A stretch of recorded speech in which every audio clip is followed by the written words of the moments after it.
Hey guys, Jason here, and welcome to the Abyssgarage. And today I am working on my 1982 FXR. This is a hybrid of a bike, so if you'll notice, there is no Shovelhead engine in it. We have an Evo, and I noticed that the last couple times out on the bike, I noticed that we have, I guess you could say, oil migration coming from the stator area. So I'm on a hunch that the crank seal has gone bad. So today we're going to be tearing into this. Hopefully my assumption is correct that it's nothing more than just a seal replacement, and we'll get this thing back together and back on the road. So let's get started. All right, so here's where our oil migration is, if you'll say, or oil leak. I believe it is coming from the stator plug area itself and coming out. It seems to be wet there. So we're gonna have to go ahead and take everything apart now. This is a Primo, I believe it's a Primo belt guard. I have modified this to fit with the mid controls on here that I'm running. So I'm gonna have to take this apart, get this out, and then take the normal procedures and get this all stripped down. But hopefully this isn't too big of a deal here.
All right, so I got everything torn apart, relatively simple. I didn't have to take off the motor plate, which was nice.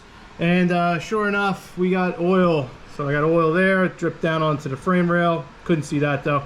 And we can see that it's coming from, looks to be there on the seal itself. So luckily for me, I do have the seal here in my possession, so I'm going to make sure I'm going to read on in the owner's manual, or the service manual rather, because I know on dry clutches a lot of people will say to run the seal backwards, so I want to make sure I have the orientation correct before putting this in, and you know, we'll get this cleaned up and get the new seal in and get it reassembled.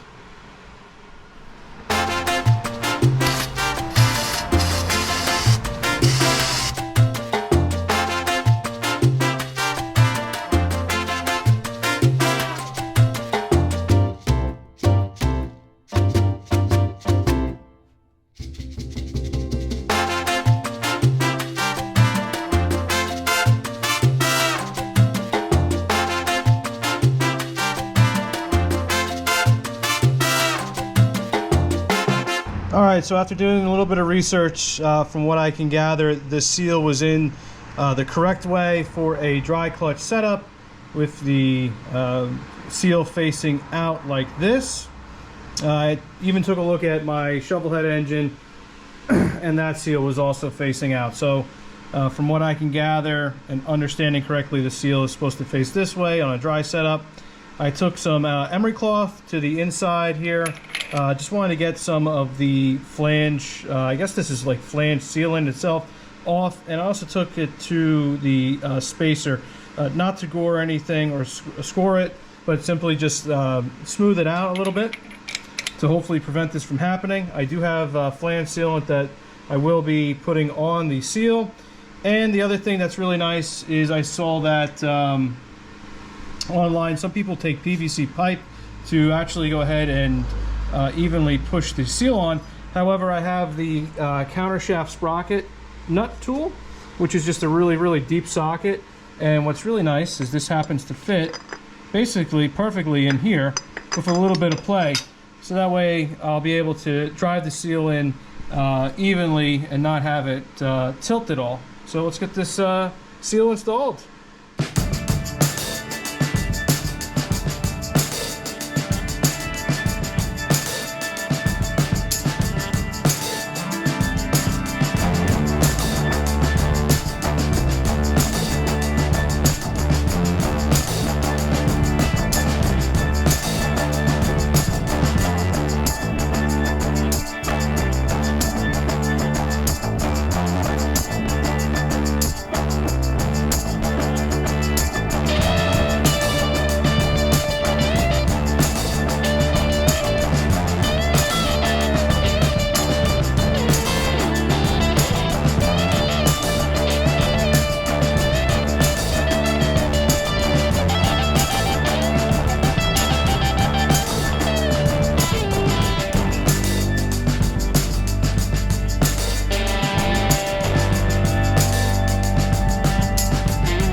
Alright, so the FXR is back together and running. Really no surprise there. Honestly, doing a crank seal on an open belt primary setup is relatively straightforward and something you shouldn't have to be worried about. But I will say this, the one thing to take away from today's video, depending if you have a dry or a wet clutch setup, would be the seal orientation, because you can have it in either way depending on your application. Now, with that being said, I have found it a little confusing online on the forums as to which way it's supposed to go. The service manual really didn't explain it quite well enough, but then again, I am your typical blonde. With that being said, I will say a tool that worked out wonderfully for me tonight is this slide hammer seal puller, and I ended up borrowing this from one of the guys at work. This thing is wonderful. So they're around $40 online. I highly recommend getting one. If you don't have one or you don't want to spend the money, you can always use a regular, like say, wood screw for like decking, and then using a pair of vice grips to lock onto the head, and you can pull the seal out that way. So hopefully you guys are enjoying the content that I've been putting out here in the Abyssgarage, and I'll see you around for another video. Take care, guys.